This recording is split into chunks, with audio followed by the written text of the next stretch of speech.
Molarity से related NCERT का एक क्वेश्चन समझ लेते हैं।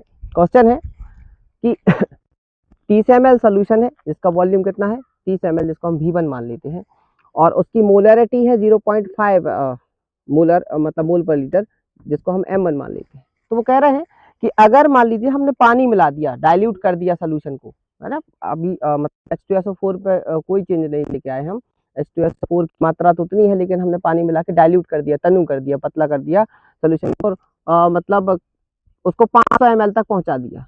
तो वो कह रहे हैं इस समय मोलैरिटी कितनी हो जाएगी, आपको ये बताना है। मोलैरिटी मतलब M2 की वैल्यू कितनी होगी ये बताना है।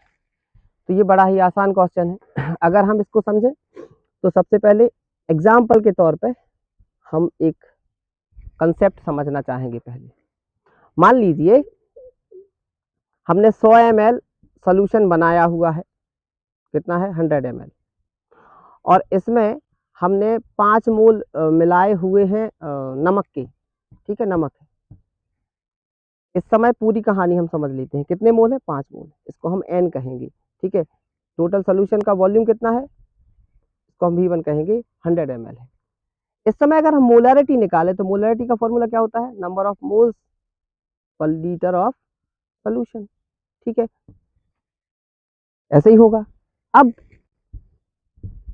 इसी केस में हम क्या करते हैं कि एक्स्ट्रा पानी मिला देते हैं और मिला के इसको कर देते हैं, मान लीजिए पहले 100 ml था, अब हमने इसको 200 ml तक पहुंचा दिया है, और हमने नमक उतना ही रहने दिया है, कितना 5 मोल नमक है अभी, मतलब नमक में कोई बढ़ोतरी नहीं की है, हमने केवल और केवल इसका वॉल्यूम चेंज किया हुआ, वो भी पानी मिला के, डाइल्यूट करना कहते हैं इसको, है ना, इसको डाइल्यूट या तनुकरण करना कहते हैं, ठीक है, हिंदी में। अब इसका अगर हम मोलैरिटी निकाले तो M2 की वैल्यू कितनी आएगी, नंबर ऑफ मोल्स तो उतने ही है, वॉल्यूम बढ़ गया है, ज्यादा हो गया है पहले से, है ना, इस वजह से यहाँ V1 लिखा, यहाँ V2 लिखा।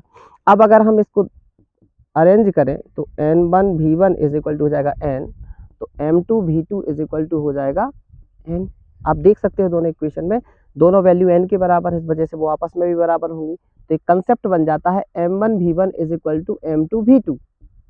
ये कंसेप्ट आपको यूज करना है जब वो डाइल्यूट करके वॉल्यूम में या फिर मोलैरिटी में चेंज करें, तो एक की वैल्यू दी होगी तो दूसरे की वैल्यू निकालनी होगी। एनसीईआरटी का क्वेश्चन इसी कंसेप्ट से सॉल्व हो जाएगा। यहाँ पर आपको वॉल्यूम को एक ही यूनिट में रखना है, या तो ml में होना चाहिए या फिर लीटर में होना चाहिए। तो यहाँ पर कंसेप्ट हमने जो बनाया है M1 V1 is equal to M2 V2। M1 की वैल्यू कितनी है 0.5, V1 की वैल्यू कितनी है 30 ml, है ना, इज इक्वल टू M2 की वैल्यू कितनी है वही तो निकालनी है, V2 की वैल्यू कितनी है 500। खास बात ये याद रखना कि अगर ml में है तो दोनों ml में ही रहे, लीटर में है तो लीटर में ही रहे, ठीक है।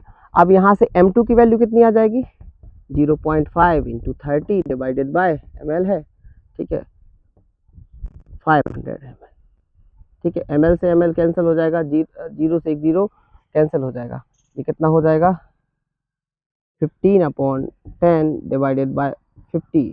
ऊपर वाला जो का त्यों रखेंगे, नीचे वाला उल्टी खा के नीचे ही आ जाएगा, ठीक है। कितना आ जाएगा 5 3 जा और 5 10 जा, आंसर कितना आया 3/100, जिसको हम लिख सकते हैं 0.03 मोलर। मोलैरिटी घट जाएगी, इतना बचेगा 0.03 मोल पर लीटर, ठीक है। तो ये सोल्यूशन है, एनसीईआरटी का क्वेश्चन है, बुक के बीच में दिया हुआ है ये मोलैरिटी